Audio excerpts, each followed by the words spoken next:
अगर आप भी चाहते हैं हमारे नंबर 1 एसओ फिल्म को देखने के लिए तो हमारे इस चैनल को सब्सक्राइब जरूर करें और साथ में बेल आइकन घंटी का निशान जरूर दबाएं। प्रेजेंटेड बाय अमन अनारी। कहाँ जाता रे? कॉलेज जाता नहीं। कहाँ कॉलेज जाता नहीं? जब देखा पान दुकान वाला के यहाँ खड़ा रहला है? अरे पढ़ाई लिखाई छोड़ और हमारा संगे खेत में काम कर, बहुत काम बा खेत में। हाँ वो खेत में काम। तू तो बहुत बड़ा लाट साहब बनबे ना रे, हर साल फेल होला। चल चुपचाप खेत में। बाबूजी अब की पास होके दिखाई, तू देख लिया। एगो बात बतावा, तू रोज का हमारे के कहेला खेत में काम करे के हो? एगो हमार बात गांठ मान लो, हम कहियो जीवन में खेत में काम ना करब। ते तो बहुत बड़ा कलेक्टर बनबे ना रे, तेज लड़का हफ्ते में चिन्हा जाला। आज बहुत बढ़िया हक के आयल बानी। ए राम के भाई, ये जरा किसनवा के जेब चेक कल करा, ये गुटका सुटका तो नहीं के खा, हर समय पान दुकान पर खड़ा रहला। अच्छा ठीक बा। जगर हुआ हाउ सामने वाला दुकानिया देखा था रे? हाँ देखा था नहीं जा। हाउ ऊपर का माला देखा था रे? हाँ देखा था नहीं जा। हाउ दरवाजा देखा था रे? हाँ देखा था नहीं जा। दरवाजा तो बंद बा। अरे तुम 3 तक गिनती की ना और दरवाजा खुली पट से। का बात कर रहा था? देखा था मासा? 2 रुका 3।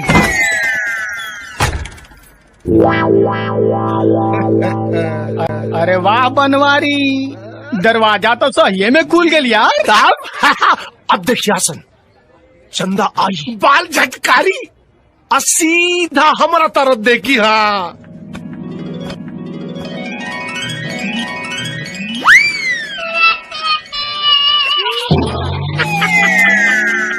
तोरा के तो देखबे ना कही। पागल बड़ा कासन, ऐसे कैसे देखी? अब तो हनी खड़ा रहा लजा गई लोई ना। अरे वाह रे बनवारी, हाँ तोरा चंदा के कौनो चक्कर तो नहीं खे। अब इनमें कौन पूछे वाला बात में कहा है? अरे वाह गुरु है, पूरा गांव जवार के लइकन जेकरा पीछे बाड़ा सहन है, उ तोरा पीछे लागल बिया का। अरे तो बनवारी चीज ऐसा बाड़ा रे। और आ गई ससुरा सनी के 7:30। ए बनवारी रे, चंदा आगिल का कॉलेज से? मुंह का टेढ़ा करते रही रे, अगर आगिल तो कह दे आगिल, नहीं खेल तो बोल दे नहीं खेल। हमरा से का पूछे तारे रे? हम ओकर चौकीदार बानी का? अरे तो तोरा दुकान के एगो कर मकान बा, अते ओकरा के रोज आवत जात देखेली, ए सब पूछ दे तो भड़कत का बड़े।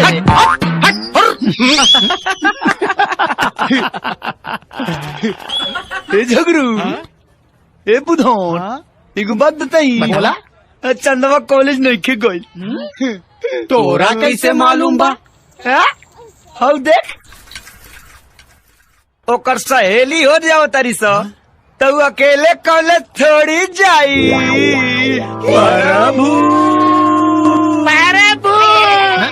अबे हमें कौन बर्बाद बबे? ये तो कौनो अनहरो बता दी। अनहर बता दी, तोरा खानी बानर ना बता। अब तो नहीं यहाँ भीड़ का लगौले बाड़ा रे, फालतू के लोग निकला यहाँ से। फालतू क्या करे के बोली है? अरे तोरा के बोली है रे, तोरा के। निकाल बाहर। अरे तुम निकल तानी बाहर। रुक निकल तानी रुक। हे किसान, हो तो हर चंदा आगे हो।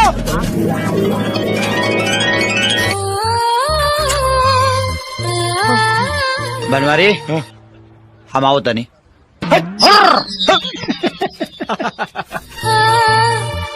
हेलो चंदा, काल बा।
देखा ओढ़नी में लगा के घूमे नील हो सहेलिया वाली दिल ले गई। देखा ओढ़नी में लगा के घूमे नील हो सहेलिया वाली दिल ले गई।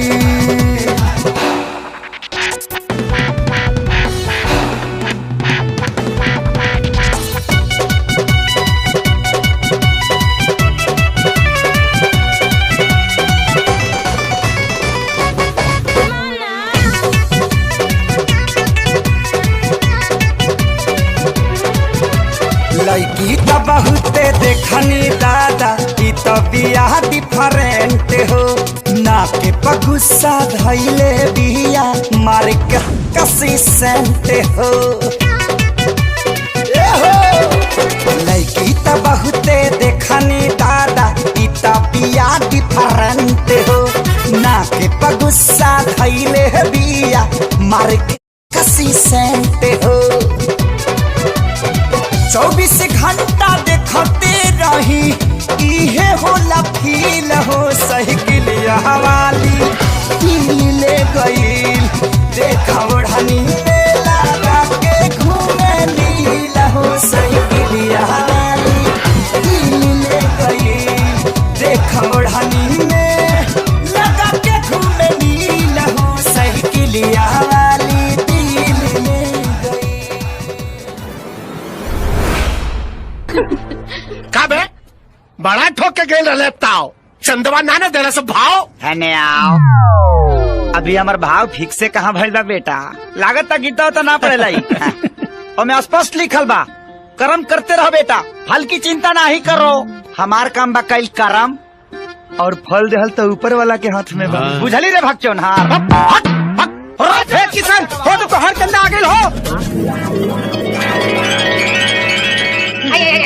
गुरु इन्हें ऑनरी का भइल तनी हमर साइकिलिया टढ़ा करना हो गए ओके चंदा